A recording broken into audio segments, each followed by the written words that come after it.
Halo, selamat datang kembali di sesi penelusuran khusus kita. Anda mungkin pernah ngerasain ini ya. Di tengah kesibukan, terus dunia yang rasanya makin nyambung lewat layar, kok persahabatan yang beneran dalam itu makin berharga, tapi sekaligus kayaknya makin susah ditemuin atau dirawat gitu. Sumber-sumber yang Anda bagi ini dari Relevant Magazine sama Training Journal nunjukin paradoks ini. Makin banyak teman online, kadang malah makin terasa sepi. Iya, ironi banget ya, dan kayaknya banyak dari kita ngalamin itu. Makanya kita mau coba gali lebih dalam nih soal ini, khusus buat Anda. Kita coba bongkar apa sih inti persahabatan, lihat pandangan dari berbagai artikel, jurnal, catatan yang udah Anda kumpulkan. Tepat.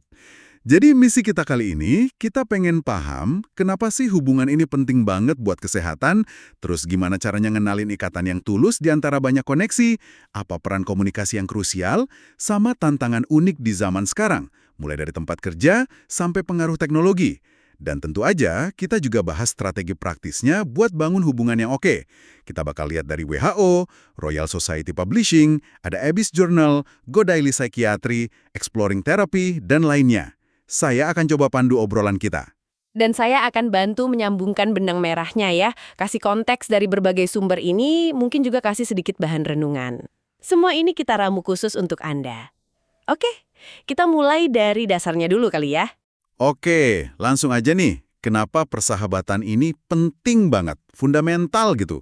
Sumber dari WHO bilang dengan tegas kalau sehat itu bukan cuma fisik sama mental, tapi juga kesejahteraan sosial. Jadi, koneksi sosial itu ternyata faktor penting buat kesehatan. Betul sekali. Dan ini bukan sekedar perasaan enak aja gitu. Dampaknya tuh nyata banget dan bisa diukur ke kesehatan kita. Koneksi sosial yang kuat itu secara konsisten ya, dikaitkan sama harapan hidup yang lebih panjang, terus kesehatan fisik sama mental juga lebih baik secara umum. Nah sebaliknya, kalau kita terputus secara sosial, misalnya isolasi atau kesepian yang lama, resikonya itu nggak main-main. Resiko kayak gimana tuh yang paling kelihatan dari sumber-sumber itu? Misalnya dari WHO sama Royal Society Publishing, itu disebutin ada peningkatan risiko penyakit jantung, depresi, bahkan demensial, sama penurunan fungsi otak. Yang paling, gimana ya, bikin khawatir itu, angka kematian secara umum cenderung lebih tinggi pada orang yang terisolasi sosial. Training Journal juga ngomongin ini, terutama efek negatif isolasi buat kesehatan mental di lingkungan kerja.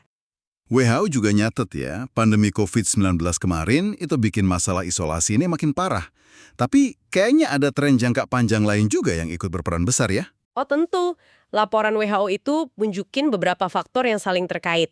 Misalnya struktur keluarga besar, tradisional yang makin mengecil, terus makin banyak orang tinggal sendiri, mobilitas tinggi bikin kita sering pindah, dan kehilangan teman-teman lokal, praktik keagamaan komunal juga berkurang di banyak tempat. Harapan hidup makin panjang, yang ironisnya bisa berarti masa kesepiannya juga lebih lama. Belum lagi dampak konflik, bencana, dan pastinya pengaruh teknologi yang kompleks ini. Wah, teknologi ini emang kayak dua sisi mata uang ya. WHO sama Training Journal nyebut spesifik soal media sosial sama kerja jarak jauh. Nanti kita balik ke situ. Tapi ada satu konsep menarik nih dari Royal Society Publishing soal respons stres, khususnya yang katanya cenderung dilakukan perempuan. Bisa dijelasin dikit nggak?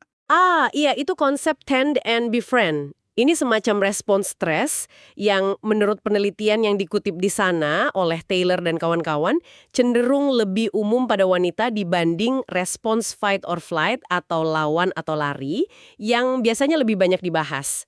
Jadi bukannya konfrontasi fisik atau kabur, respons ini mendorong seseorang buat merawat, tend, anak atau orang dekat, dan mencari dukungan sosial atau berteman, befriend. Jadi kayak naluri buat ngelindungin dan cari koneksi gitu ya pas lagi stres. Tapi ini nggak kedengeran agak stereotip gender gitu. Nah, itu pertanyaan bagus banget. Penelitian yang dirujuk Royal Society Publishing ini justru ngelihatnya dari kacamata biologis loh. Mereka ngaitin ini sama sistem kelekatan dan pengasuhan di otak plus peran hormon oksitosin. Oksitosin ini kan dikenal bisa bantu nurunin kadar kortisol, hormon stres dan mendorong perilaku buat dekat sama orang lain. Jadi ini bukan sekedar konstruksi sosial, tapi ada dasar biologisnya yang nunjukin betapa dalamnya kebutuhan kita akan ikatan sosial, apalagi pas lagi tertekan, yang mungkin emang lebih kelihatan pada wanita karena pengaruh hormonal ini. Wah, menarik banget. Jadi ada dorongan biologis sama kebutuhan sosial yang dalam ya.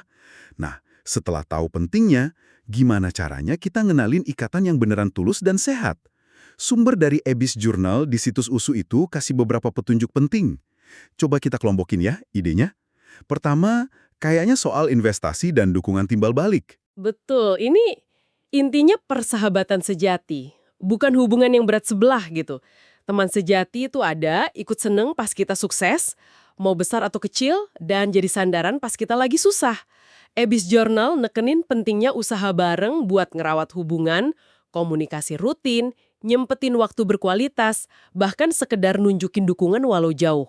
Keseimbangan antara ngasih dan nerima dukungan emosional juga penting banget. Kalau Anda ngerasa, kok kayaknya saya terus yang ngasih, nah itu mungkin perlu dilihat lagi. Intinya, ada rasa saling jadi cheerleader gitu. Terus fondasi lainnya itu soal kerentanan yang otentik dan kepercayaan. Ini nyangkup kejujuran sama penerimaan kan? Tepat sekali. Kejujuran di sini bukan yang asal ngomong atau nyakitin ya, tapi yang membangun dan disampaikan dengan niat baik. Kayak yang dibilang Abyss Journal sama Godalike Psychiatry. Kejujuran kayak gini yang bikin kepercayaan jadi dalam. Ini juga nyambung banget sama penerimaan bisa jadi diri sendiri apa adanya. Nggak pakai topeng, nggak takut dihakimi soal penampilan, mood, atau keunikan kita. Abyss Journal bilang ini kayak ruang aman buat jadi otentik. Sesuatu yang berharga banget di tengah tekanan sosial, termasuk dari medsos yang sering nuntut sempurna. Dan tema ketiga yang muncul itu pertumbuhan dan evolusi bersama. Jadi persahabatan bukan cuma soal mengenang masa lalu aja gitu. Sama sekali bukan. Persahabatan sejati itu hidup, dinamis. Dia dukung pertumbuhan dan perubahan diri kita seiring waktu. Abyss Journal nyebut kutipan bagus dari Heidi Priebe. Mencintai seseorang itu artinya mau nemenin dia melewati berbagai versi dirinya, bahkan yang mungkin lagi nggak oke, atau lagi proses. Jadi, ini soal komitmen buat tumbuh bareng, bukan cuma kejebak di nostalgia masa lalu. Investasi timbal balik, kerentanan otentik, dan tumbuh bareng. 3 pilar kuat ya. Tapi Abyss Journal juga kasih catatan penting ya. Iya, pengingat yang realistis, bahwa yang nggak semua teman bakal memenuhi semua aspek ini dengan sempurna. Kita mungkin punya teman beda buat alasan beda. Ada teman buat ngobrol dalam, ada teman buat have fun, ada teman buat hobi bareng. Penting buat ngehargain kontribusi unik tiap hubungan di hidup kita. Oke, jadi kita udah bisa ngenalin ciri-cirinya nih. Sekarang, gimana ngerawatnya? Nah, disinilah komunikasi jadi penting banget. Godalike Psychiatry, ngutip riset USU, bilang komunikasi itu urat nadi persahabatan. Lebih dari sekedar basa-basi. Betul banget. Komunikasi efektif itu kunci buat ngerawat hubungan. Godalike Psychiatry jelasin beberapa skill penting nih yang bisa kita kelompokin. Pertama, soal hadir sepenuhnya dan mencoba memahami. Ini termasuk mendengarkan aktif, bukan cuma nunggu giliran ngomong, tapi beneran fokus sama apa yang diomongin, bahasa tubuhnya, nada emosinya. Biar temen ngerasa didengerin dan dihargain. Ini juga nyambul ke empati. Kemampuan buat mencoba lihat dari sudut pandang mereka, tanpa ngejudge. Bikin ruang aman biar merasa dipahami itu penting. Jadi, intinya bikin temen ngerasa dilihat dan didengar ya. Terus kelompok skill kedua? Ini soal membangun kepercayaan dan menyelesaikan masalah, termasuk ekspresi jujur dan terbuka, bikin suasana aman buat sharing pikiran, perasaan, bahkan hal-hal rapuh. Tentunya dengan cara yang sopan ya. Perhatiin nada, waktu, cara. Ini bangun trust. Terus ada umpan balik konstruktif. Pas ada konflik atau salah paham, pasti ada lah ya dalam hubungan dekat, fokusnya ke masalahnya, bukan nyerang orangnya. Dan ini harus dua arah. Kita juga perlu terbuka nerima masukan dan mau minta maaf. Kedengarannya ideal sih, tapi kan komunikasi nggak selalu lancar ya. Godalike Psychiatry juga nyinggung hambatannya kan. Tentu, salah paham itu gampang terjadi. Kadang karena beda gaya komunikasi. Ada yang suka detil, ada yang to the point, ada yang nyaman lewat chat, ada yang butuh suara atau ketemu langsung. Terus, pemicu emosi dari masa lalu juga bisa muncul tiba-tiba. Rasa takut buat kelihatan rapuh itu sering jadi penghalang besar. Perlu sabar dan pengertian dari dua sisi. Dan perasaan diabaikan atau nggak didengerin itu bisa sakit banget. Makanya penting buat proaktif ngecek pemahaman bareng. Hambatan-hambatan ini rasanya makin relevan ya di dunia modern. Coba kita bahas tantangan spesifiknya. Sumber dari Training Journal nih, nyorot isu yang mungkin Anda juga alami. kesepian di tempat kerja. Iya, ini paradoks modern yang nyata banget. Kita punya banyak alat komunikasi canggih di kantor, tapi banyak orang malah ngerasa makin terisolasi. Dampaknya menurut training jurnal nggak bisa dianggap enteng loh. Keterlibatan kerja turun, produktivitas, motivasi juga. Terus absensi sama keinginan pindah kerja naik, plus masalah kesehatan mental kayak cemas dan depresi jadi lebih tinggi. Apa sih akar masalahnya menurut sumber itu? Beberapa faktor utama disebutin. Tren kerja jarak jauh yang ngurangin interaksi spontan tatap muka, beban kerja tinggi yang bikin orang jadi cenderung nutup diri, kurangnya rasa inklusi atau ngerasa diterima jadi bagian tim, sama komunikasi internal yang kurang efektif. Ada juga catatan soal dinamika generasi dan peran. Misalnya, tantangan finansial anak muda, laki-laki yang mungkin jaringan sosialnya lebih rapuh atau kurang contoh, sampai isolasi yang bisa dialami bos-bos di posisi puncak. Terus, solusinya gimana dong? Training jurnal kayaknya nekenin pendekatan dari sisi budaya perusahaan ya? Benar banget. Fokusnya itu bangun budaya koneksi. Ini termasuk dorong komunikasi yang lebih terbuka dan jujur, fasilitasi aktivitas tim yang bikin akrab, bukan cuma kerja melulu, pastiin inklusi beneran jalan.